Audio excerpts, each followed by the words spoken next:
la, de la visualización de la diapositiva, ¿eh?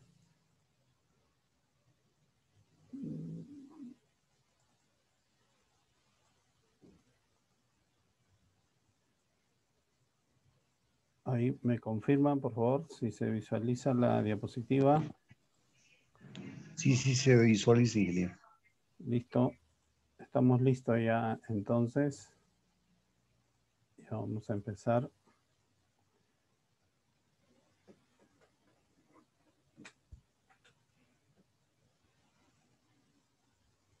Ok. El día de hoy el tema es registros obligatorios de seguridad y salud en el trabajo. Ocurre mucho en las empresas cuando uno llega, ya sea a trabajar como recién, ¿no? Recién ingresado, o cuando corresponde hacer una visita, una revisión del sistema, pregunta uno sobre los registros y sobre todo ocurre con los registros de accidente. Uno pregunta por los registros de accidente y generalmente la respuesta es, no, no hemos tenido accidente. Y por eso es que no tienen los registros. Hay confusión sobre eso, ¿no? Y cuando llega, las autoridades también hacen las mismas preguntas y cuando no se tienen los registros, aunque sea en blanco, es motivo de una observación y eso va en el acta, ¿no? Entonces, ahora vamos a ver que no es complicado tener los registros, pero sí es obligatorio, ¿no? Es obligatorio tener, es parte del sistema de gestión. Y sí, y en muchos de los casos hay que llenarlos periódicamente. Sobre eso vamos a hablar hoy día, vamos a mostrar los registros y la información que siempre está a la mano, ¿no? Ok, mi nombre es Martín Fernández. Mi propósito y el propósito de la empresa GCIN Perú es compartir los conocimientos y experiencias en seguridad ocupacional, seguridad patrimonial, protocolos COVID y liderazgo para que esta información sea de utilidad a las personas que recién inician o de repente alguna experiencia le pueda ser de utilidad, ¿no? Estos conocimientos puedan ayudarlo en estos temas, ¿no? En seguridad ocupacional, seguridad patrimonial, protocolos COVID y liderazgo. Ok, para los registros de seguridad y salud en el trabajo, para los registros obligatorios, siempre hay que ir a la base legal, ¿no? Esto es el reglamento de la ley, primero la ley de seguridad y salud en el trabajo, la 29783, la 3022, son que modifica algunos artículos de la ley 29783. Siempre recomiendo estar pendiente de las publicaciones en el diario peruano porque salen actualizaciones, modificaciones, ¿no? Luego tenemos el reglamento de la ley y que es el decreto supremo 005 del año 2012. Después tenemos otro decreto supremo, el 006 del año 2014, que modifica algunos artículos de la ley 29783 y así desde el 2012, 2014 han ido saliendo algunas modificaciones que son mejoras, ¿no? Que le han ido incluyendo a la ley. Tenemos algunas normas complementarias y todo por medio de decretos, ¿no? Decreto supremo, y en el caso de la pandemia salieron algunos decretos de urgencia, ¿no? Pero y por eso les menciono estar siempre pendiente de las disposiciones legales. Hay que revisar y actualizar de acuerdo a las disposiciones legales que se presenten, ¿no? Acá tenemos algunas otras más, del 2014, del 2019 salió un decreto supremo con respecto a la inspección, la autoridad que tenía el inspector de SUNAFIL en el momento de realizar la verificación del sistema. Esto fue antes de la pandemia y ya luego llegaron un decreto de urgencia que hacía mención a la seguridad y salud en el trabajo en pandemia. Y bueno, ahora en enero salió una en el 2021 también, ¿no? Otro decreto supremo. Entonces es importante revisar las actualizaciones de las normas legales.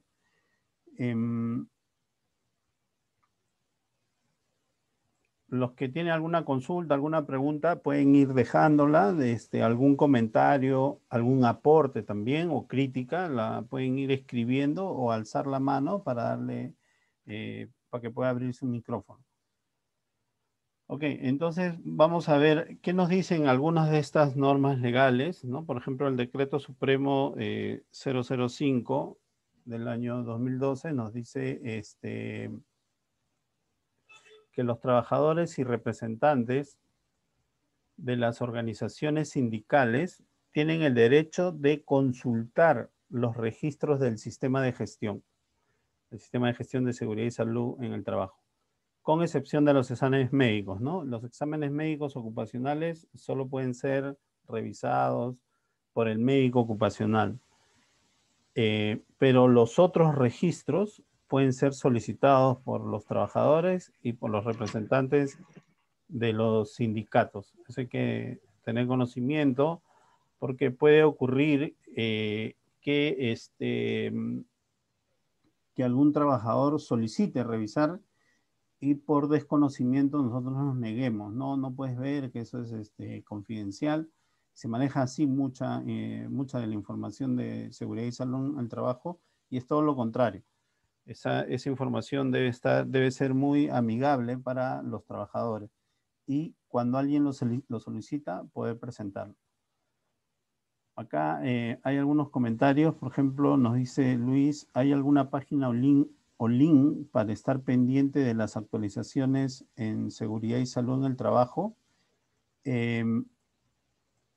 No hay, la página del Ministerio de Trabajo y Promoción del Empleo, actualiza y envía información con respecto a seguridad y salud en el trabajo. La página de Facebook o de Liken de Sunafil también es una buena página donde actualizan. Pero en el Facebook también voy a enviarles el enlace al WhatsApp, ¿no? Por donde nos hemos conectado. La página de Facebook del diario El Peruano tiene una ficha donde uno puede entrar y están todas las normas legales. Ahí están todas las normas legales actualizadas. Hoy día salió como 20, 30 normas legales. Todos los días salen normas legales de diferentes temas. Entonces, ahí uno va a encontrar.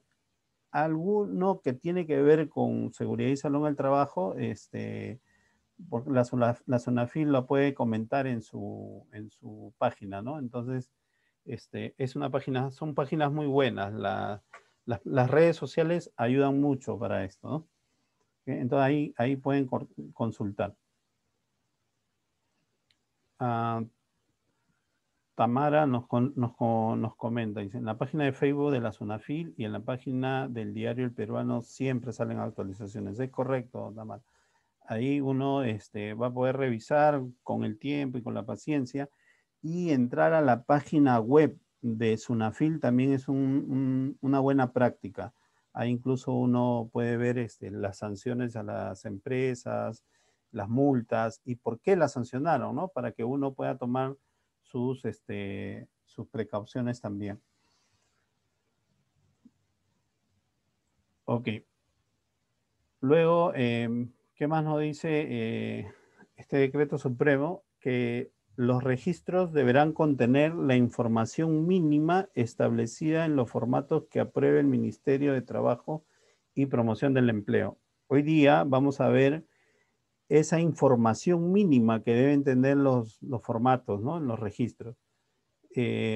Uno puede adicionar alguna información más, pero no menos de lo que ya el Ministerio de Trabajo ha comunicado, ¿no? Vamos a verlo en los registros. Hay una norma que habla sobre eso, ¿no? Hay una resolución ministerial. En los casos de empleadores de intermediación o tercerización, ¿no? Los contratistas también deben implementar estos registros de trabajo, registros de enfermedades ocupacionales, incidentes peligrosos y otros incidentes.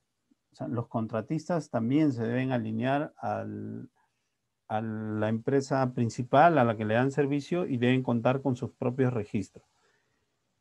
Una buena práctica, y esto es una recomendación, la empresa que realiza el contrato, ¿no? Que contrata el servicio, debe solicitarle ya a la empresa que está contratando la documentación de su sistema de gestión. Eso a uno le va a dar la seguridad que está contratando a una empresa que está con la documentación y que está generando una política de seguridad, ¿no?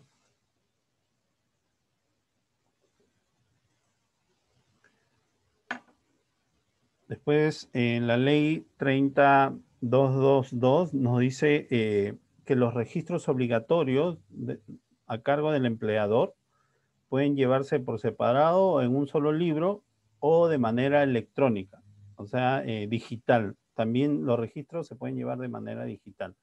Entonces, ya va a depender de cada uno, de lo que mejor uno pueda manejar, ¿no? En algunos casos será físico, en algunos casos será digital o solo digital, ¿no? Ya va a depender del manejo de cada empresa, ¿no? Del que está a cargo de cada empresa de la seguridad y salud en el trabajo. Esta resolución ministerial, la 050 del año 2013, emitida por el Ministerio de Trabajo, es la que habla sobre los registros obligatorios de seguridad y salud en el trabajo. Habla sobre los formatos, o sea, sobre el modelo y la información mínima que deben tener estos registros. Menos que esa información no se puede tener, o sea, no se puede obviar la información que ellos ya indican, ¿no? Que son formatos referenciales, el modelo es referencial, uno puede acomodarlo a lo que uno maneja, puede ser en Word, en Excel, pero son los formatos que debe uno tener en su sistema de gestión. ¿Y qué nos dice la ley con respecto a la organización, ¿no? Del sistema de gestión de seguridad y salud en el trabajo? Que los registros obligatorios del sistema de gestión de seguridad y salud en el trabajo estos son los registros obligatorios que debemos tener en nuestros archivos, según el artículo 33 de la ley del reglamento de la ley de seguridad y salud en el trabajo. Uno de los primeros registros es el registro de accidentes de trabajo, enfermedades ocupacionales, incidentes peligrosos y otros incidentes. En estos registros deben estar las medidas correctivas, ¿no? En este formato. Otros registros que deben tener los sistemas de gestión de seguridad y salud en el trabajo son los registros de exámenes médicos ocupacionales, el registro de monitoreo de agentes físicos, de agentes químicos, agentes biológicos, agentes psicosociales y factores de riesgo disergonómicos. Ahí vamos a ver luego el modelo de estos registros y ya cada empresa va a manejarlo de acuerdo a su necesidad, a lo que se le haga más fácil manejar en el documento, ¿no?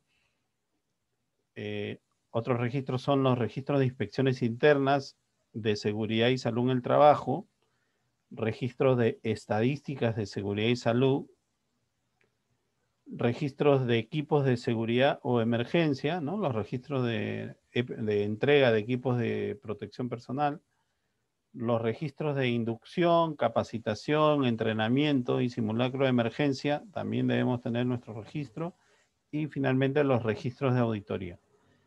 Esta resolución nos entrega los modelos, ¿no? El modelo de estos registros. Son obligatorios estos registros. Entonces, y debemos preparar esta documentación porque cuando llega la autoridad a solicitar los registros, solicitan esta información.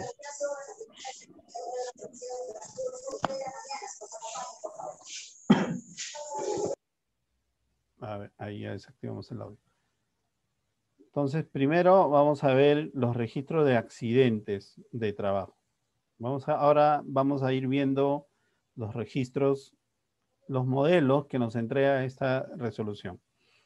¿Qué me dice? El registro de accidente de trabajo e incidentes peligrosos deben conservarse por un periodo de 10 años posteriores al evento, al accidente.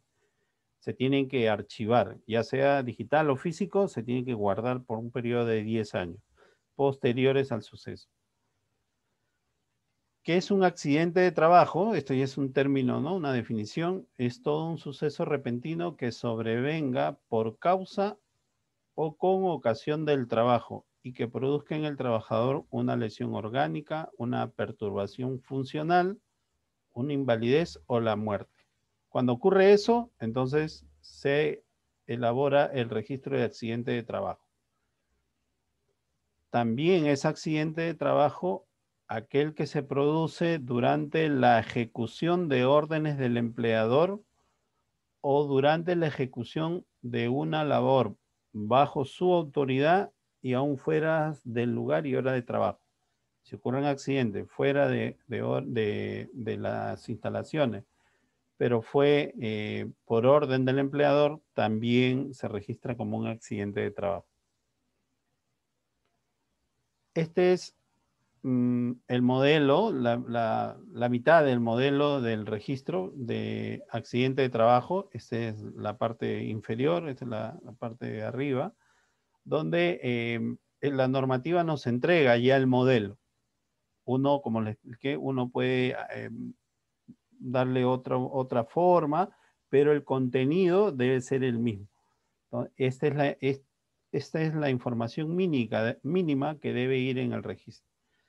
En este registro vamos a ver, en este documento, en este modelo que nos entrega la normativa, vamos a ver unos números. 1, 2, 3. En los recuadros hay unos números, ¿no? Tenemos en este recuadro 27, 28 y así, ¿no? 32. Este recuadro, estos números nos van a ayudar porque a la vez que nos entrega el registro, nos entrega la ficha técnica también, donde nos va a indicar qué es lo que se debe colocar ahí, ¿no? Por ejemplo, acá, en el registro de accidente de trabajo, en el recuadro número 1, que dice razón social o denominación social, en la ficha técnica, que está en el mismo documento de la resolución ministerial, nos dice a qué se refiere el número 1. Completar la razón social o denominación social según corresponda del empleador principal. Entonces, en este recuadro voy a tener que colocar la razón social o denominación social de la empresa en el registro de accidente de trabajo. Si es que tuve un accidente. Si no tengo accidentes, lo dejo en blanco y tengo archivado el registro.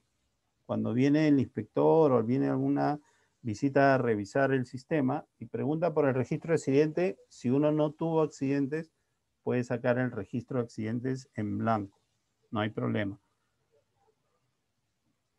Y este documento, esta ficha técnica, así va explicando cada número, a qué se refiere, ¿no? Por ejemplo, acá el número 2, el RUC, debe completar el registro, el número del registro único del contribuyente. El número de RUC debe colocarse en ese recuadro.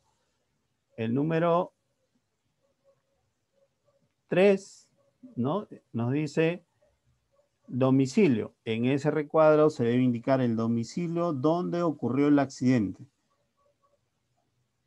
Tipo de actividad económica, si es sector educación, si es sectores de servicios, ¿no? Depende de la actividad económica y las empresas saben a qué sector pertenecen, hay que colocar la actividad económica, ¿no? Describir en detalle la actividad económica.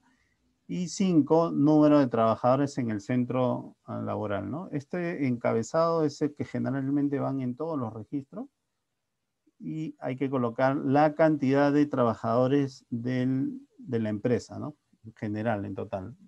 El número 5, en la ficha técnica nos dice indicar el número de trabajadores totales presentes en el centro laboral. incluyendo trabajadores de intermediación, los que están trabajando de manera general. No vamos a hablar en este curso sobre cómo llenar todo el registro, ¿no? Cuando ocurre un accidente, pero pueden consultar en la página de YouTube donde colgamos los videos. Ahí hemos brindado un curso específico sobre investigación de incidentes de trabajo, donde se llenó este registro, ¿no? Luego tenemos otro registro. Hoy día la charla es sobre registro. Registro de enfermedades ocupacionales. El registro de enfermedades ocupacionales deben conservarse por un periodo de 20 años. Los de accidente eran por 10 años, los de registro de enfermedades ocupacionales por 20 años se deben archivar, no se deben eliminar. Y el concepto de enfermedad profesional u ocupacional es una enfermedad contraída, adquirida como resultado de la exposición a factores de riesgo relacionados al trabajo. Esa es una enfermedad ocupacional, una enfermedad profesional. Ese es el término que usan las normativas de seguridad y salud en el trabajo. Por ejemplo, acá tenemos una persona que está laborando y puede contraer ella una enfermedad ocupacional como resultado de la exposición a factores de riesgo relacionados con su trabajo. Les pregunto a ustedes, ¿pueden abrir su micrófono o escribir al chat? ¿Y a qué factores de riesgo estaría expuesto? Un síndrome del túnel carpiano. En la mano, ¿no? Factores ergonómicos. Sí. Claro, lo que ha mencionado la señorita es una lumbalgia también. Por el uso del mouse. La lumbalgia también. El factor acá es ergonómico, ¿no? Entonces, aparentemente pareciera que un trabajo en oficina no tiene riesgo, pero tiene también su factor. Estrés. El estrés, factor psicosocial, ¿no? Entonces, ¿quién determina la enfermedad? El médico ocupacional, ¿no? Por medio de exámenes, de evaluaciones. Cuando él determina la enfermedad, eso se tiene que registrar, ¿no? Entonces, y aquí tenemos el registro. Esta normativa también nos entrega el modelo del registro. Y al igual que en el anterior, tiene sus números y su descripción, ¿no? Por ejemplo, en este registro, en el número 6 está el año de inicio de la actividad. Ahí se tiene que registrar, completar el año de inicio de actividad de la empresa, ¿no? Es importante leer la ficha técnica porque en base a eso uno puede llenar el formulario correctamente. Porque a primera vista uno puede leer el año de inicio de la actividad y puede pensar que es de inicio de la actividad de la persona, pero acá nos dice que es de la empresa, el año de inicio de la actividad de la empresa. Después, esta es la otra parte, ¿no? Está dividida, lo he dividido para poder visualizar el registro. Acá el número 17, por ejemplo, nos dice tipo de agente que originó la enfermedad ocupacional. Hace un momento nos han dicho ustedes el ergonómico, ¿no? Psicosocial. Entonces acá, ¿qué nos dice el número 17? Tipo de agente que originó la enfermedad ocupacional, completar el tipo de agente que originó la enfermedad ocupacional según lo indicado en la tabla referencial 1. ¿Cuál es esa tabla referencial 1? Acá está, la tabla referencial 1, tipos de agente. Entonces ya hemos visto físico, ruido, vibración, iluminación. no hemos mencionado, ¿no? Químico tampoco lo hemos mencionado. Biológico podría ser, en este caso con lo de la pandemia, ¿no? La coyuntura de la pandemia. Disergonómico, manipulación inadecuada, diseño de puesto inadecuado, posturas inadecuadas. Entonces nos ubicamos aquí, ¿no? Trabajos repetitivos, psicosocial, hostigamiento psicológico, estrés laboral, justo lo que mencionaron también, ¿no? Turno rotativo, falta de comunicación, autoritarismo, ¿no? Entonces, eso se coloca en el recuadro 17, ¿no? La ficha técnica nos dice, según lo indicado en la tabla referencial. Generalmente este registro va a ser llenado por el médico, ¿no? Que es la persona indicada por conocimiento, ¿no? Del diagnóstico y todo. Luego, en el número 18 dice número de enfermedades ocupacionales presentadas cada mes por tipo de agente. Se va a tener que colocar en el número 18, nos dice completar el número de enfermedades ocupacionales presentadas o las posibles enfermedades que podrían presentarse por cada mes y por tipo de agente. Entonces se va llenando el formato. Si no tengo ninguna enfermedad ocupacional en los trabajadores, el formato debe estar en blanco, pero debe estar archivado. Entonces, tengo el registro, esto hay que entenderlo, ¿no? Tengo el registro, no he tenido enfermedad ocupacional, trabajadores con enfermedad ocupacional, pero tengo el registro de enfermedad ocupacional. Entonces, archivo el documento, ¿no? Nombre de la enfermedad ocupacional, completar el nombre de la enfermedad ocupacional, que es el que va a dar el médico, ¿no? Entonces, parte del cuerpo, sistema del trabajador afectado, en el número 20, y la ficha técnica de este documento nos dice que se tiene que completar la parte del cuerpo, sistema de trabajador afectado, ¿no?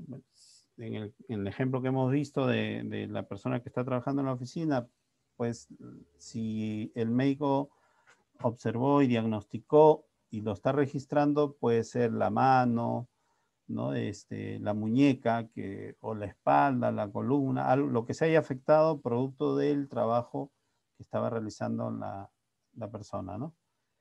Y en el número 26 nos dice completar en caso de empleo de sustancias cancerígenas.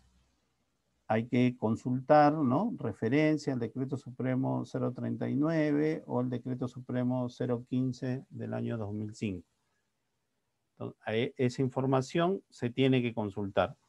En caso de, ¿no? Si hay una empresa donde se manejan sustancias químicas y algunas cancerígenas, entonces se consultará. Y para eso uno va a la normativa y ahí están, ¿no? Los valores, límites permisibles de agentes químicos en el ambiente de trabajo. La seguridad y salud en el trabajo no solo depende del reglamento de seguridad y salud en el trabajo, sino hay otros documentos que se van incorporando con la finalidad de revisar y complementar toda la información. Entonces, hay que consultar y verificar, ¿no? Ir verificando y consultando. Y en el recuadro 27, la ficha técnica nos dice indicar la descripción de las medidas correctivas, el nombre del responsable de su implementación de esas medidas correctivas, la fecha de ejecución, completar la fecha de ejecución propuesta, el estado de la implementación de la medida correctiva, realizada, pendiente, en ejecución. Hay que colocar en este recuadro. Acá está una medida correctiva, dos medidas correctivas. Si voy a colocar más medidas correctivas, le agrego los renglones. Y así voy verificando los números y la ficha técnica del documento, ¿no? Y esta ficha técnica me va, ¿no? Consultando los números, voy a poder entender a qué se refiere y cuál es la información que debo completar en los recuadros. Y luego tenemos otro registro que son los registros de incidentes peligrosos e incidentes. Los registros de accidentes de trabajo e incidentes peligrosos deben conservarse por un periodo de 10 años posteriores al suceso.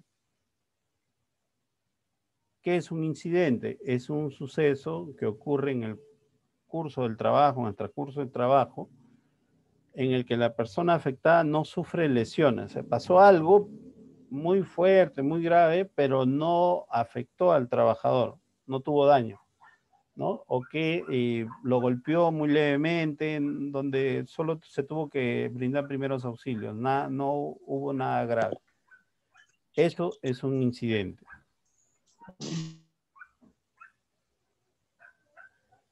Incidente peligroso, todo suceso potencialmente riesgoso que pudiera causar lesiones, enfermedades a la persona en su trabajo o al medio ambiente, a la población.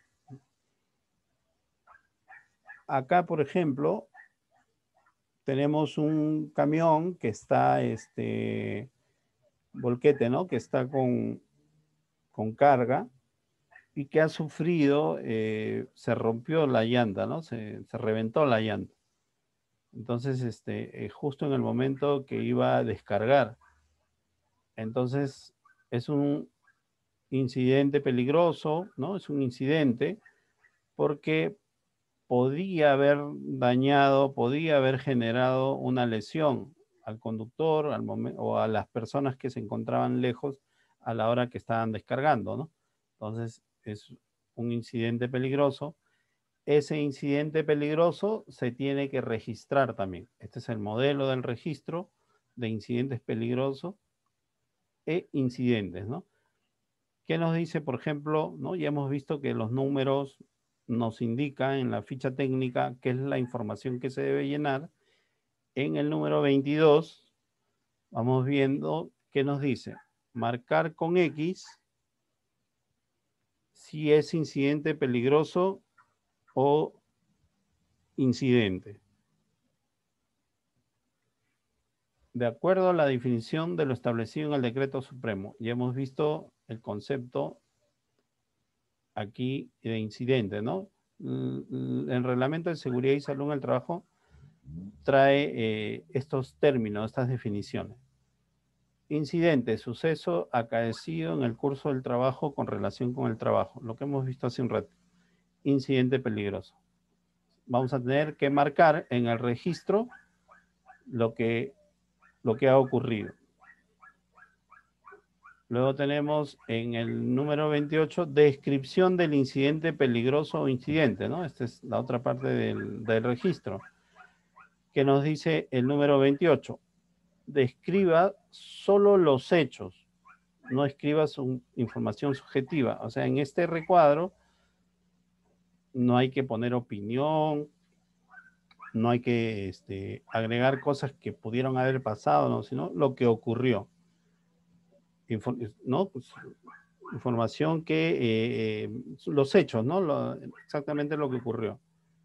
En algunos casos, si tengo la declaración del afectado, si hay testigos, ¿no? Su manifestación, tengo procedimientos, planos, ¿no? Sin un procedimiento que detallaba cómo se hacía el trabajo y no lo hicieron de esa manera, lo adjunto, otros registros que puedan ser de utilidad y todo que ayude a la investigación, ¿no? de lo que ocurrió en este incidente. Entonces, tenemos los incidentes, los registros de accidentes, de incidentes, de enfermedades ocupacionales que debemos archivarlos en nuestro sistema de gestión de seguridad y salud en el trabajo. Voy a mostrarles un documento y por eso les recomiendo consultar la página web también del Ministerio de Trabajo, de SUNAFIL. Por ejemplo, este es el registro que hemos estado viendo en las diapositivas,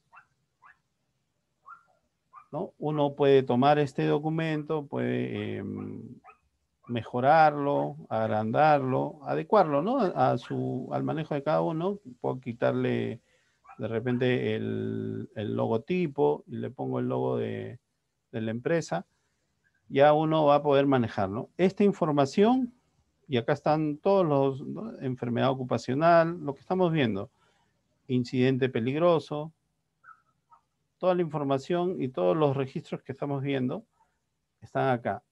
Y lo puedo obtener consultando la página de SUNAFIL, del Ministerio de Trabajo, ahí está la información. Entonces, y al final también, bueno, después cuando envíen la información de este curso, también les voy a enviar este documento también para que lo puedan tener. Mi recomendación es que siempre estén pendientes de la información que comparte el Ministerio de Trabajo o SUNAFIL también, ¿no? Ok, regresamos a las diapositivas. Registro de enfermedades, de exámenes médicos ocupacionales. Los resultados de los exámenes médicos son informados al trabajador únicamente por el médico de vigilancia de la salud. O sea, el médico es el que le brinda la información al trabajador. Y el médico es el que le entrega el informe, ¿no? Debidamente firmado. Hay que tener mucho cuidado. Esta es una información y por la normativa misma que no se puede estar compartiendo. No es no es de acceso para todos, ¿no? Es únicamente, exclusivamente de manejo de los médicos. ¿Qué nos dice la norma? Por la confidencialidad de la información de los exámenes, el médico informa al empleador únicamente las condiciones generales del estado de salud de los trabajadores luego de haber hecho el examen médico y con la finalidad de recomendar medidas de prevención y de mejora, ¿no? Pero no le puede entregar el examen médico a su jefe de área, ¿no? Del trabajador o al que está a cargo. No le puede entregar la información. Es manejo del médico. Los exámenes médicos se deben hacer al inicio de la relación laboral. Se debe realizar un examen médico ocupacional que acredite el estado de salud del trabajador.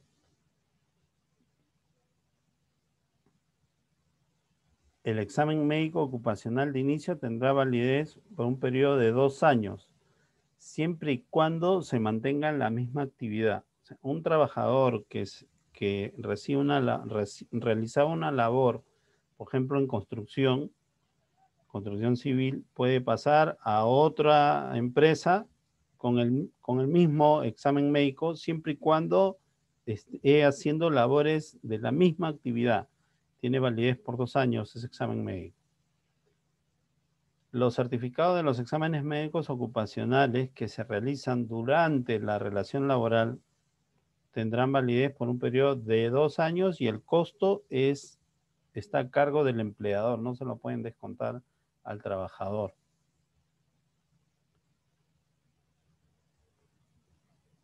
Ok, acá hay una pregunta de Luis Peña. Dice, debido a la pandemia ya se pueden realizar los exámenes médicos anuales. Sí, con la pandemia salió una normativa que suspendía, ¿no? Los exámenes médicos por la emergencia. Y esto no se ha levantado porque seguimos en emergencia, no en cuarentena, pero sí seguimos en emergencia sanitaria. Entonces, continúa en que no es obligatorio los exámenes médicos. No es obligatorio. Hay algunas empresas que sí las están realizando, pero ya dependerá de la empresa, pero no es obligatorio en las empresas por la coyuntura de la pandemia. Los trabajadores o empleadores podrán solicitar al término de la relación laboral la realización de un examen médico ocupacional adicional. O sea, cuando se retira un trabajador, no es necesaria el examen médico, pero si lo solicita el trabajador, lo tiene que solicitar por escrito. Y ahí el empleador tener que cumplir, ¿no? con el examen médico. Luego tenemos la obligación del empleador de efectuar los exámenes médicos ocupacionales de salida, ¿no? Al término de la relación laboral, se genera al existir la solicitud escrita del trabajador, lo que les he mencionado, ¿no? Si el trabajador lo solicita, lo debe solicitar por escrito, ¿no? Las empresas generalmente ya tienen un formato, un modelo donde le dicen, bueno, firma solicitando y ya el trabajador solicita el examen médico de salida. Y esto es lo que les mencionaba, ¿no? Si hay un trabajador que todavía no llega a los 2 años y salió del trabajo y se retira a otro trabajo de la misma actividad económica y en la misma labor que él realizaba, el examen médico tiene valor hasta los 2 años, ¿no? Si salió al año y medio o al año, ese examen médico todavía es válido para él, ¿no? En caso no hayan transcurrido los 2 años, ¿no? Ese es la condición, ¿no? Como plazo máximo es de 2 años. Este es el modelo del registro del examen médico ocupacional. Los que hemos pasado por un examen, generalmente vemos este documento y aparte ya hay otro registro particulares, ya dependiendo de cada centro de salud que realiza el examen médico con toda la información que solo manejan los médicos. Este es el único documento que entrega el médico a la persona encargada del área de, este es el modelo, ¿no? Del área de seguridad y salud en el trabajo. Después tenemos el registro del monitoreo de agentes físicos, de agentes químicos, monitoreo de agentes biológicos, de agentes psicosociales y factores de riesgo disergonómico. El monitoreo es obligatorio. Entonces, las empresas que no tienen el monitoreo, que no han realizado, deben gestionarlo, ¿no? Con empresas especializadas o personas especializadas en monitoreo de estos agentes. Y en la normativa misma entrega, ahora vamos a ver el registro y las empresas y las personas especializadas en eso manejan, ¿no? Estos registros. Pero el documento, el encargado de seguridad también lo debe tener como parte de su registro. Este monitoreo va a permitir a la empresa vigilar los niveles de emisión y de exposición de estos agentes, ¿no? Lo que hemos visto, están en el ambiente laboral. Si no hay iluminación, si hay poca iluminación, si hay polvo, ¿no? El tema ergonómico, todo eso va a tener que medirse, ¿no? Monitorear y presentar un informe con recomendaciones, ¿no? Y se va a tener que registrar en este modelo, ¿no? Puede contratarse una empresa especializada en este monitoreo. Pero esta empresa solo es la que realiza el monitoreo, no la que asume la responsabilidad. La empresa principal, la que ha contratado, es la que asume la responsabilidad de los factores, ¿no? Que hay en los centros de trabajo. Cuando se van a realizar estos monitoreos, se debe comunicar a los trabajadores, ¿no? Que se van a realizar estos trabajos, ¿no? Para que no se vean sorprendidos, se debe brindar información por qué es que se está realizando el monitoreo. Por ejemplo, si estoy midiendo ¿no? el factor psicosocial, voy a tener que entrevistar a los trabajadores, voy a tener que tomar nota, van a tener que llenar de repente otros formularios producto del monitoreo. Entonces, si no le expliqué al trabajador de manera clara cuál es la finalidad, el objetivo, de repente se va a sentir agredido, se va a sentir que lo están intimidando, se va a confundir, ¿no? Entonces, por eso es importante, antes de realizar estos monitoreos, brindarle información a los trabajadores, que sepan de qué se trata, ¿no? Estos son los agentes que se deben monitorear, ¿no? En caso de agentes físicos, el ruido, la iluminación, ¿no? En una oficina, lo que hemos visto en las imágenes, la iluminación, vibración, ventilación, presión alta, presión baja, depende de dónde es el lugar de trabajo, la temperatura, calor, frío. Hay lugares donde son extremadamente fríos y otros con mucho calor, las fundiciones, por ejemplo, humedad, radiación, ¿no? Son los agentes físicos, los agentes químicos, los gases, los polvos, los humos, los agentes biológicos. Todo esto se tiene que monitorear, ¿no? Parásitos, microbios, insectos, los restaurantes, por ejemplo, tiene que haber en los restaurantes, los hospitales, un monitoreo sobre este agente. Los ergonómicos, que es en todos los puestos de trabajo, ¿no? Las posturas, los movimientos, los sobreesfuerzos también. Y psicosocial, ¿no? El agente psicosocial, que es el hostigamiento, el estrés laboral.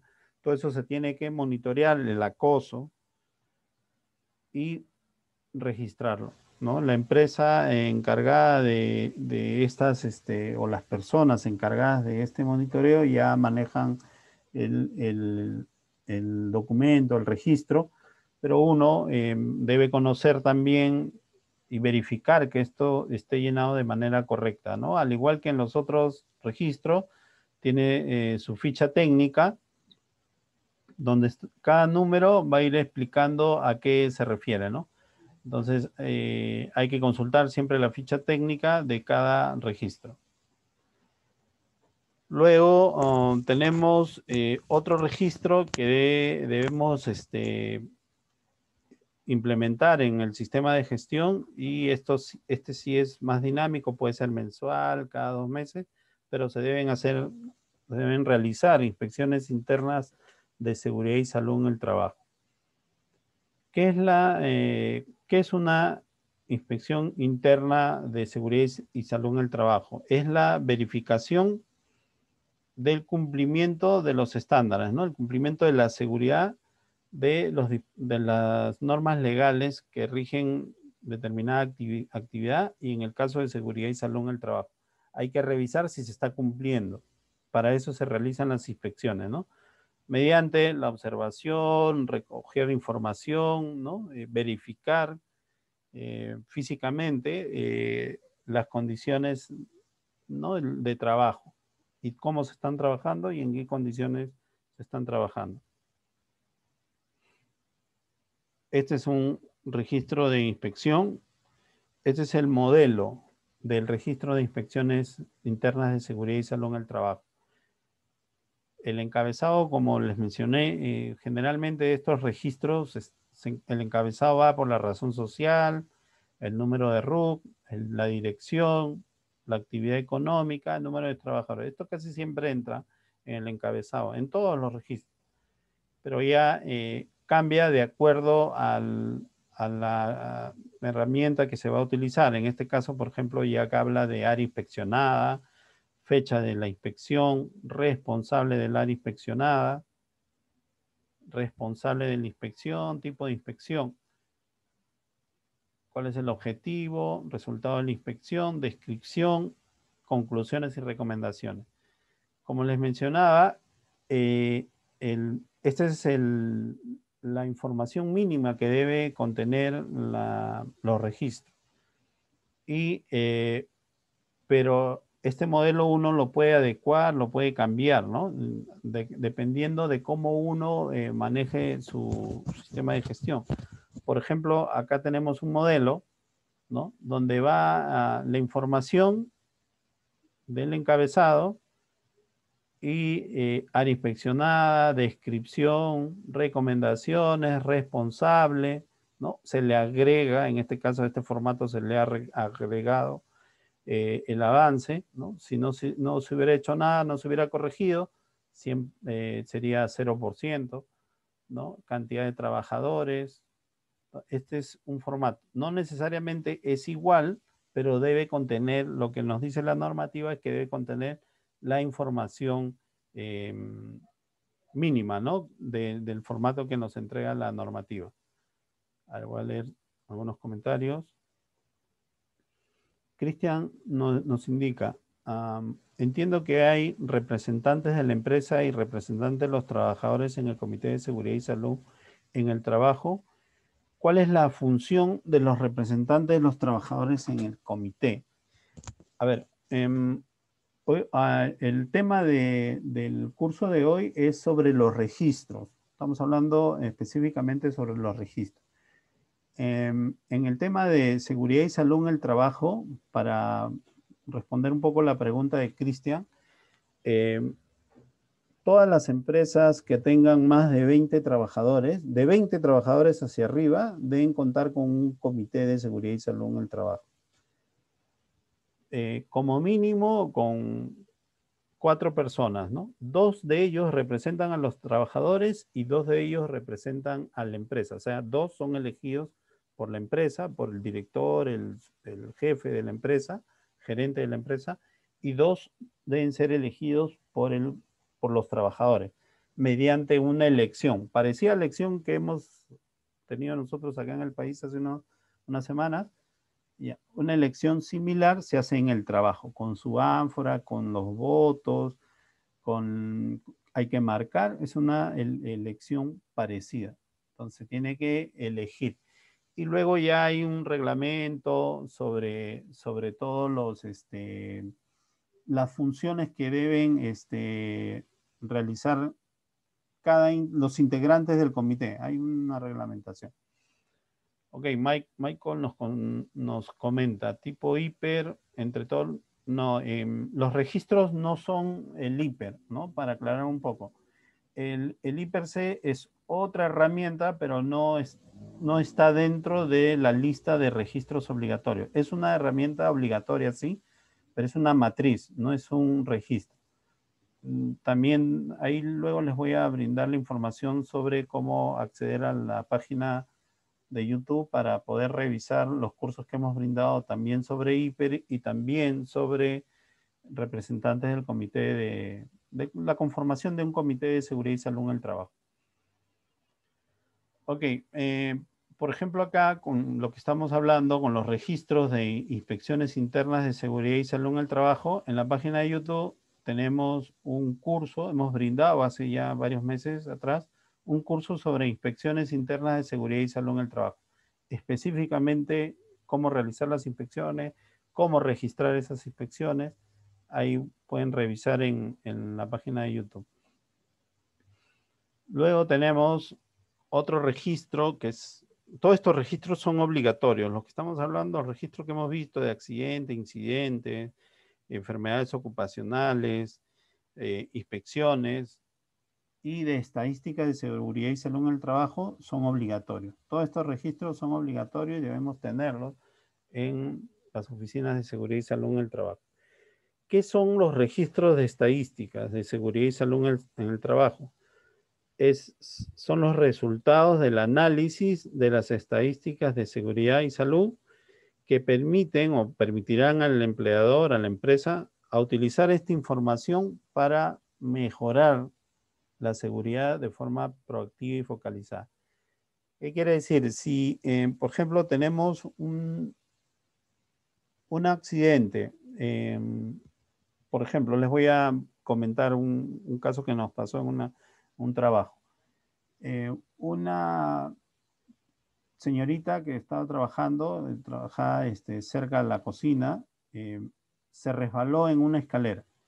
Era unas 3, 4 gradas nomás tenía la escalera, que daba acceso a la cocina, se resbaló y tuvo un raspón. Fue un caso, ¿no? Leve. Después, a la semana, otra señorita se volvió a resbalar ahí mismo. Y la tercera se resbala y ya se fracturó parte de la pierna, ¿no? Entonces, cuando se fue a revisar el área donde había ocurrido este accidente, ocurrió que esa parte de la escalera estaba picada, estaba rota, y que generó los primeros accidentes y terminó con un accidente un poco más grave, ¿no? Con la rotura de la pierna, ¿no? Dislocamiento, creo que fue.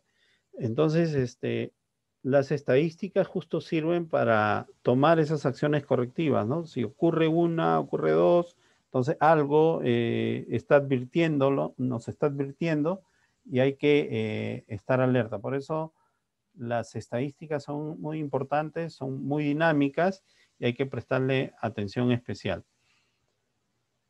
Este es el registro que nos entrega la norma con respecto a este es el modelo, ¿no? De la información mínima que debe contener un registro de estadística de seguridad y salud en el trabajo. Por cada mes se debe colocar la información y como en todos los registros debemos ir a la ficha técnica. ¿Qué nos dice el casillero número 7 de este registro de estadística de seguridad y salud en el trabajo? Se debe completar lo siguiente. Completar el número de trabajadores, ¿no?, que están presentados por cada mes. En el recuadro de área o sede, completar nombre del área o nombre de la sede donde ocurrió el accidente de trabajo. Completar la sumatoria de horas de hombres trabajadas en el mes, ¿no? Aquí en este recuadro, horas hombres trabajadas en el mes, cuántos trabajadores hubieron, se suma por la cantidad de horas y eso se tiene que colocar. Índice de frecuencia, completar el resultado de relacionar el número de accidentes incapacitantes por 1.000.000 y ahí hay una fórmula, hay que completar en el formato. Este formato, por ejemplo, puede entrar en un Excel y va con fórmulas, ya uno ingresa la información y vamos a tener las estadísticas. Número de días perdidos, va a arrojar el índice de gravedad y el índice de accidentabilidad. Toda esta información debe ir en el casillero, en el recuadro número 7. Y así consultar siempre, y esta normativa nos trae el modelo del registro del formato y su ficha técnica, ¿no? ¿Qué es lo que se debe llenar? Entonces ahí tenemos información que nos va a ser de mucha utilidad. Ahí voy a leer un comentario. Pierre Benítez nos comenta, una vez iniciado un proyecto y obra, ¿cuál es el plazo que se tiene para poder generar el registro del monitoreo ocupacional? El registro de monitoreo debe implementarse luego de hacer la evaluación del IPER, ¿no? La identificación de peligro, la evaluación de riesgo, que es lo primero que se debe hacer.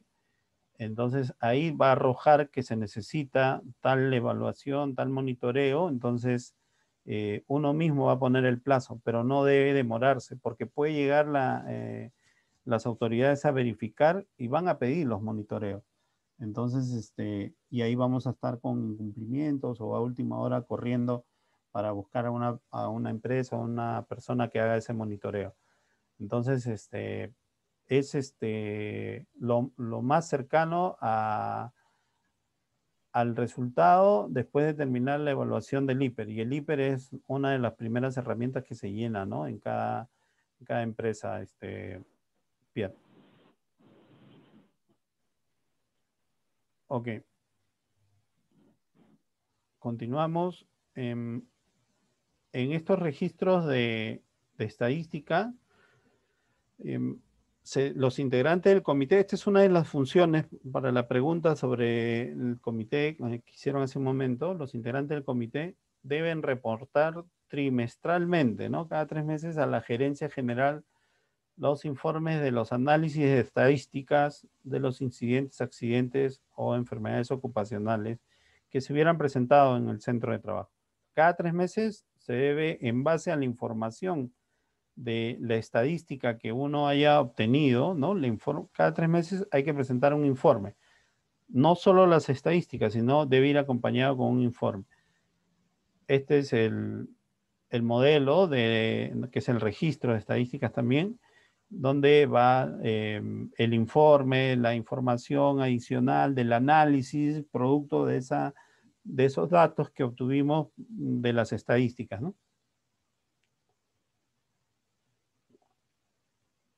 Por ejemplo, acá en el punto 6 nos dice describir, en el recuadro 6, describir el resumen de los resultados estadísticos trimestrales y sus desviaciones. De ser el caso, utilizar los resultados descritos en el formato de datos para el registro de estadística de seguridad y salud en el trabajo. Hay que comparar los meses, ¿no? Hay que hacer una evaluación y hacer un informe. Y aquí tenemos, ¿no? Como les mencioné, el encabezado casi siempre es el mismo, razón social, RUC.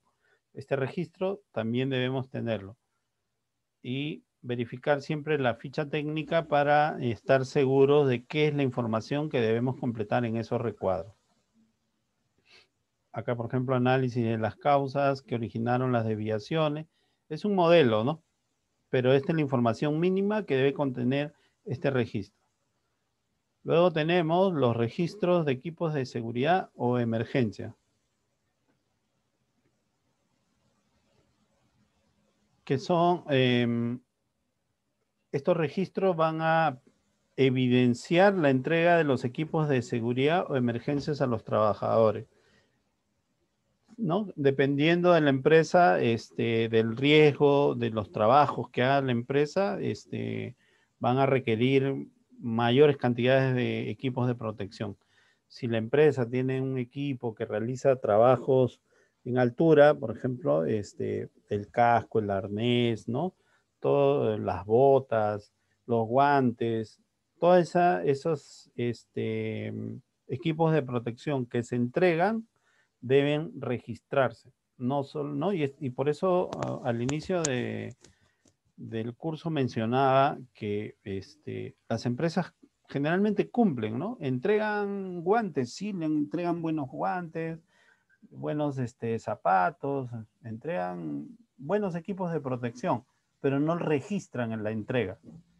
Entonces, cuando llega la autoridad a verificar, si no tiene el registro de entrega, para él no han entregado, por más que lo tenga ahí, ¿no? Entonces, es importante registrar la entrega de estos equipos y acá está el modelo. La misma normativa nos entrega el modelo. Usted puede adecuarlo de repente a los equipos que se entregan, mejorarlo, pero debe contener esta información como mínimo. Puede incluir o agregarle otra información, pero este es lo mínimo que debe contener, ¿no? Por ejemplo, acá el número 6, igual todos estos registros, estos modelos que nos ha entregado la norma, tienen su ficha técnica, ¿no? Acá el número 6 nos dice, los equipos de protección personal, hay que marcar el caso con X en el caso que se entregó el equipo. Son los dispositivos materiales, indumentarias que se le asigna a cada trabajador. Eso se debe colocar, ¿no? ¿Qué equipo de protección, nombre, apellido, el área? Uno ya puede adecuar su formato, pero respetando esta información mínima que debe contener los registros. Luego, los registros de inducción y capacitación. Este también es otro desviación, si se puede decir, ¿no? Otra falta que hay en las empresas. Capacitan, dan muchas capacitaciones y no las registran. No entregan el formato. La norma técnica también nos entrega, perdón, esta resolución ministerial también nos entrega el modelo y ya cada uno lo puede ir adecuando, ¿no? A ver, aquí hay otro comentario. ¿Cuál es la diferencia entre EPP y equipo de protección? Perdón, Hans nos consulta, ¿cuál es la diferencia entre EPP y equipo de emergencia? El EPP es un equipo de protección personal, o sea, por ejemplo, el casco o el lentes que se le asigna a un trabajador es personal. Ese equipo no es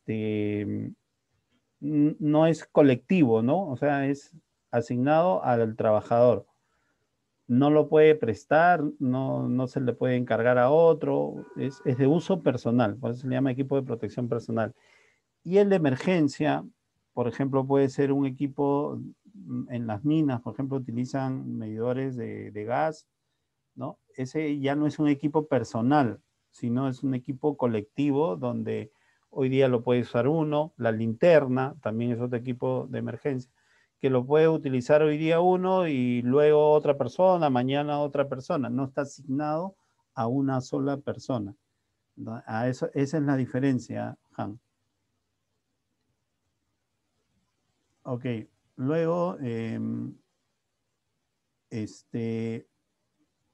a ver, aquí hay un comentario. Tamara nos dice, equipo de emergencia, una camilla, un botiquín, es un extintor también. Eso entran en el registro de... También se hace un registro de esos equipos, ¿no? Que se le asigna a los trabajadores. Gracias, Tamara. El empleador, continuando con los registros de inducción, ¿no? El empleador debe garantizar que los trabajadores sean capacitados en prevención, en el puesto y ambiente de trabajo específico. Y acá hay que evidenciarlo. Por ejemplo, a un trabajador se lo capacita en el uso de determinada herramienta manual, un taladro, por ejemplo. Entonces, hay que registrar que se lo capacitó. Eso es lo que ocurre en muchas empresas, no se registra. O sea, sí lo capacitan, sí lo entrenan, pero no se registra. Luego, el empleador, la empresa, debe garantizar que los trabajadores sean capacitados en prevención en los cambios o en las funciones que desempeñen. Si hay cambio de puesto, cambio de función en el trabajador, también hay que capacitarlo y hay que registrar esa capacitación. Los accidentes generalmente ocurren cuando los cambian de puesto y no los capacitaron en ese nuevo puesto que era de mayor riesgo y ahí generan algunos accidentes. Entonces hay que tener cuidado ahí. En los cambios de tecnología también, o en los equipos de trabajo, ¿no? Hay nuevas maquinarias, hay que capacitar a los trabajadores. Y también deben ser capacitados en las medidas que permitan la adaptación a la evolución de los riesgos, ¿no? Hay riesgos que...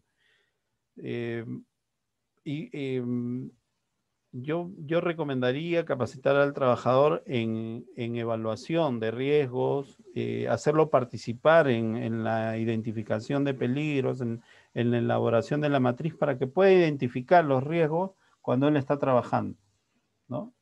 Y los nuevos riesgos que se vayan a presentar. En la actualización periódica del conocimiento, ¿no? Debe haber una capacitación permanente, amigable, no debe ser muy técnica, dependiendo del trabajo, pero que el trabajador, y sobre todo en prevención, ¿no? Y eso se debe registrar. Y siempre debe estar dentro de la jornada de trabajo, ¿no? No puede capacitarse fuera de jornada de trabajo. Puede ser impartida por terceros, por el mismo empleador, solicitar a la SUNAFIL, al Ministerio de Trabajo, algunas capacitaciones, también es válida, ¿no? Este es el registro. Voy a leer algunos comentarios. Richie Linares consulta. Si es un equipo de emergencia que lo usan 5 trabajadores, entonces debería estar registrado en cada ficha de registro de entrega de cada trabajador. Claro, que se le ha entregado al trabajador. Porque puede ocurrir un accidente y en la investigación, si no está el registro, puede creerse o pensar que no se le entregó el equipo de emergencia, ¿no? Por una linterna, algo básico, ¿no? No, se cayó, se tropezó porque no había iluminación y no se le entregó la linterna cuando el procedimiento dice que debía ir con una linterna. Entonces ahí, o las linternas de esos 5 trabajadores. Entonces se debe evidenciar la entrega de ese y tener un formato, ¿no? Como el que hemos visto. Después, Pierre consulta. Todas las capacitaciones deben ser evaluadas para poder validar si los colaboradores captaron los conceptos o solo aplica para aquellas empresas que están certificadas en la ISO. Claro, en la ISO exige la evaluación, pero yo creo que es una buena práctica también, ¿no? Yo recomendaría que que se incluya una evaluación, por más mínima o básica que sea, con unas preguntas que hagan que la persona que recibió el entrenamiento pueda recordar, ¿no? Eso refuerza el conocimiento de la capacitación. No es obligatorio, en algunos casos, incluso empresas que no están en el ISO, lo aplican, ¿no? Lo aplican porque la evaluación refuerza a la capacitación. Al final, evaluarlos va a ayudar en todo lo que uno compartió, ¿no? Explicó. A ver, Hans nos consulta, ¿un equipo de respiración autónoma es EPP o equipo de emergencia? Es de emergencia, Hans, ¿no? Porque no es un equipo, no es de uso personal, de repente para trabajos,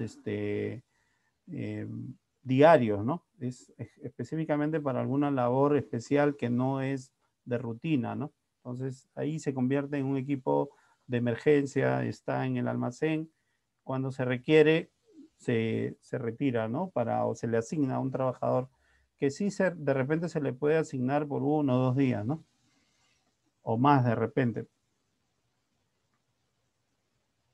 Otra consulta nos dice.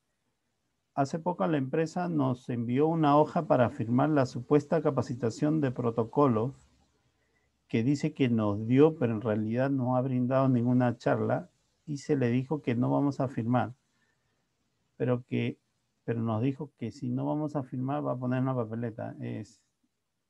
Pregunta si es correcto. No, eso no es correcto. Es un abuso, ¿no? De autoridad, es una mala práctica. La SUNAFIL, y les digo, deben consultar, familiarizarse con esas páginas. La página web de la SUNAFIL tiene una ficha ahí donde uno puede hacer denuncias anónimas, ¿no? Comentar lo mismo. Y ellos van a verificar. Y es fácil, ¿no? Uno puede llegar a una empresa, verificar esos protocolos y preguntarle al trabajador. Y rápidamente el inspector se va a dar cuenta si los capacitaron o no, ¿no? A pesar de que esté firmado. Entonces, con preguntas y con unas preguntas muy simples a veces, ¿no? ¿Y dónde fue la capacitación? ¿Y qué utilizaron? ¿Diapositiva? ¿Folletos? ¿Cómo fue? Y los inspectores incluso pueden entrevistar a los trabajadores en privado. O sea, no necesariamente tiene que estar el jefe o el gerente al costado. Le van a decir que se retire para que el trabajador hable con libertad. Entonces, como dice ahí Tamara, ¿no? No se debe aceptar ese tipo de condiciones. Hay que tener cuidado con eso. Y hay lugares donde uno puede quejarse, ¿no?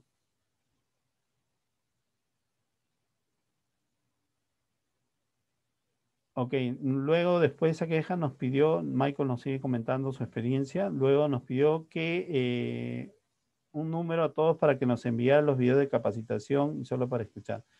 Claro, ahí ya entra un método de capacitación, ¿no? Y hay una forma, pero se está dando la capacitación en el formato, ¿no? Por ejemplo, puede decir capacitación virtual, ¿no? Y el tema, y ahí entra la evaluación, entonces, lo que se debe fomentar, ¿no? Las empresas y los encargados debemos hacer es fomentar que se aprenda, no cumplir porque la ley dice deben tener 4 capacitaciones o capacitar en esto.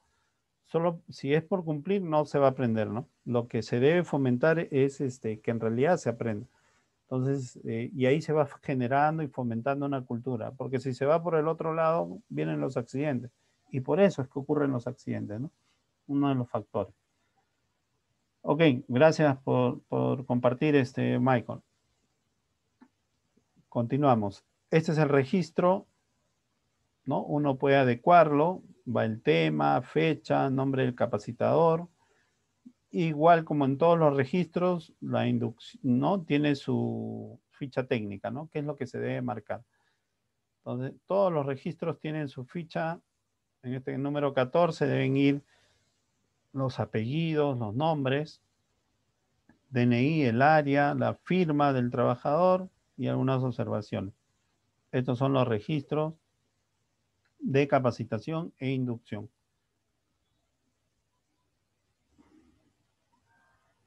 A ver, Han nos consulta, ¿cuál es la diferencia entre entrenamiento y simulacro? A ver, el entrenamiento es de repente realizar varias prácticas, varios ejercicios, ¿no? Entrenamiento teórico, entrenamiento práctico para un simulacro de sismo, por ejemplo, ¿no? Y el simulacro ya es poner en práctica eso, simular un herido y ahí aplicar esos conocimientos durante el entrenamiento, ¿no? Entonces, el simulacro no va a durar lo mismo que un entrenamiento, porque en el registro puede ir, por ejemplo, acá y seguro en la cantidad de horas que duró el entrenamiento, ¿no? ¿Qué hora inició? Acá está, número de horas. Y en un simulacro es cuestión de minutos, ¿no? Entonces, ahí, por ahí va un poco la diferencia. Listo. Avanzamos. Luego tenemos el registro de auditoría. Ya este es el último registro.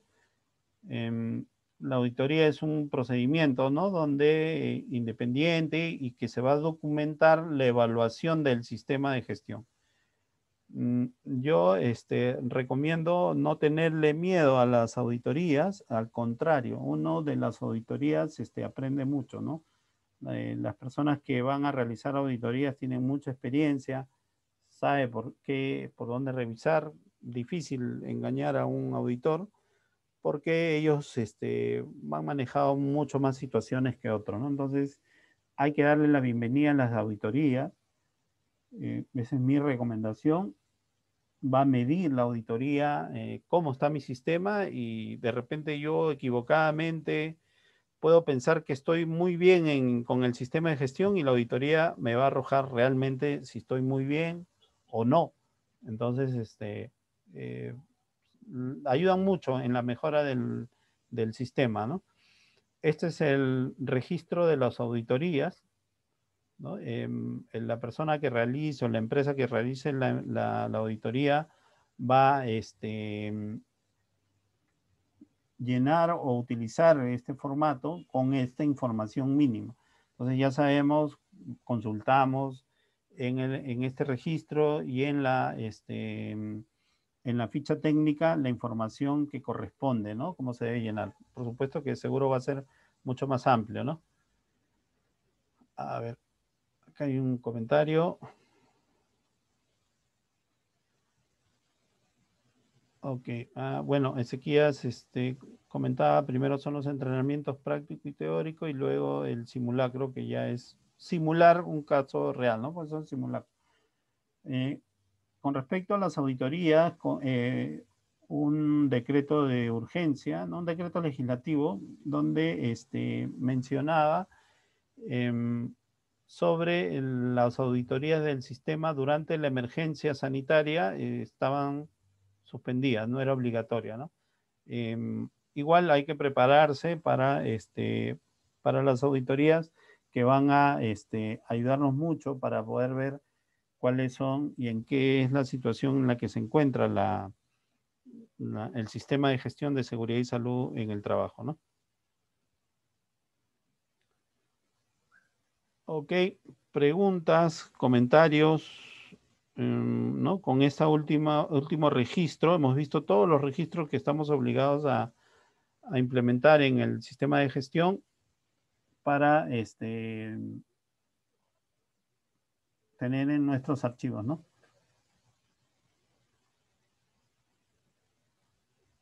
Ok, Richie Linares hace una consulta. ¿Cuál es la diferencia entre antigüedad en el empleo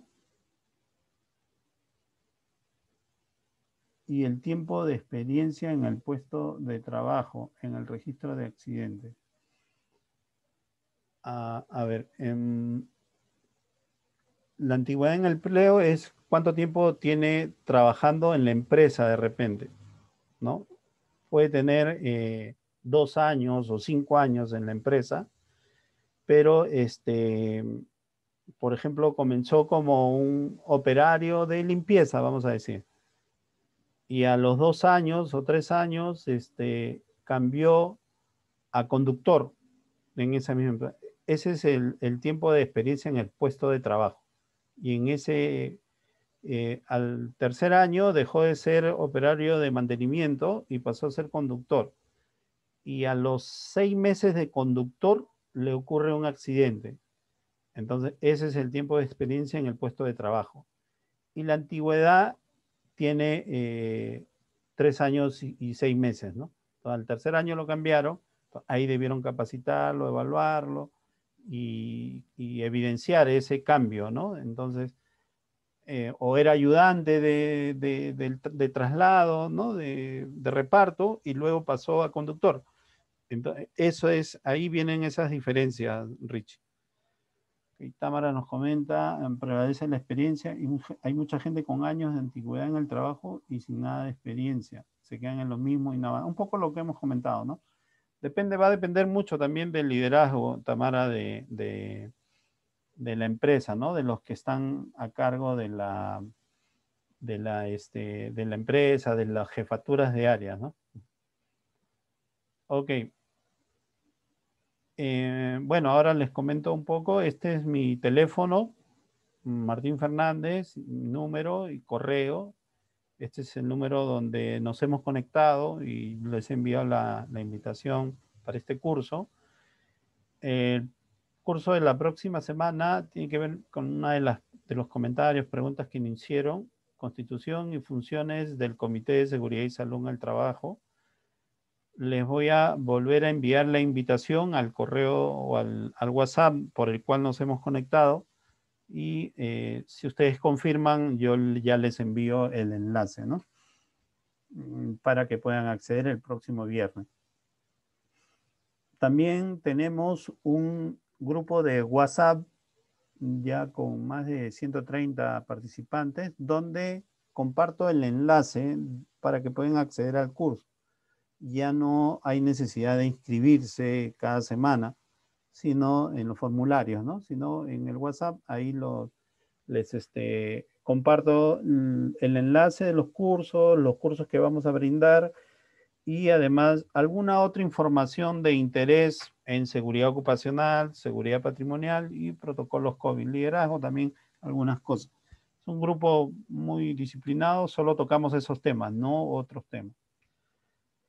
Esta es la página de YouTube, mi página de YouTube, donde comparto los videos. Al igual que el curso de hoy día, lo voy a colgar en YouTube.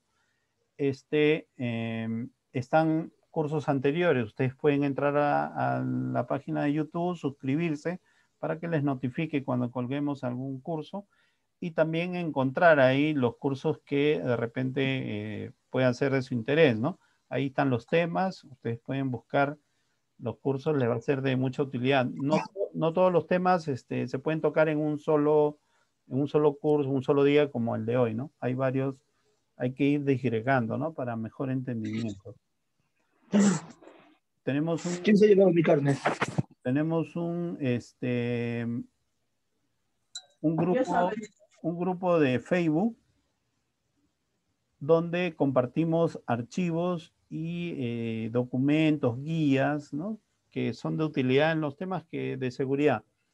En este grupo de Facebook, de WhatsApp, los grupos tienen la ventaja de poder colgar archivos, documentos, a diferencia de una página de Facebook que solo se pueden colgar fotos o hacer algún comentario en texto.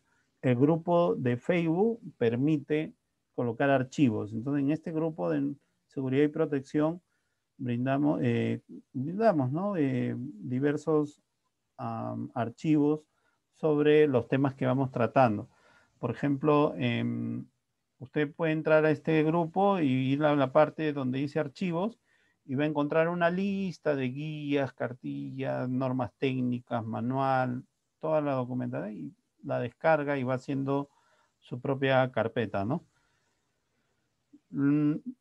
Acá, por ejemplo, entra ahí, esta es una matriz de análisis de riesgo y ahí está el documento y lo baja y ya lo tiene entre su equipo o su computadora. Luego tenemos la página de Liken, donde también lo utilizamos para compartir documentos. La diferencia en la página de Liken que cuando comparte un documento puede visualizar el documento en Liken, a diferencia del grupo de Facebook, no.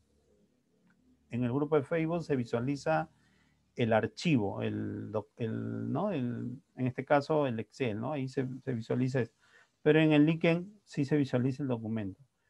Y les recomiendo que se creen su página de su cuenta de Liken, porque es una red muy interesante, se comparte mucha información ahí, otras personas, otras empresas comparten información y los reclutadores de puestos de trabajo van a la página de uno de Liken, no van al de Facebook.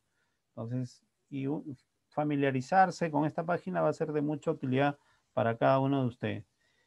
Y bueno, finalmente los invito a que sigan la página de Facebook de GCIN Perú, donde van a encontrar información que pueda ser de utilidad y la información de los cursos también que brindamos. Y finalmente los invito a abrir sus cámaras para poder tomar un pantallazo y poder publicarlo en nuestras redes sociales, ¿no?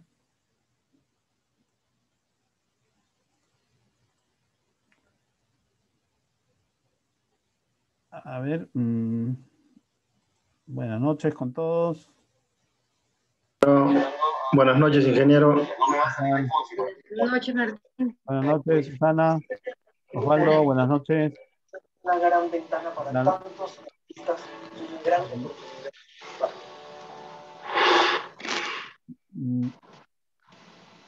Donald, ¿cómo estás? Buenas noches. Ezequías, ¿qué tal? Richie, buenas noches. Voy a tomar un pantallazo para poder... Ingeniero, ¿qué tal? Buenas noches. ¿Qué tal? ¿Cómo estás?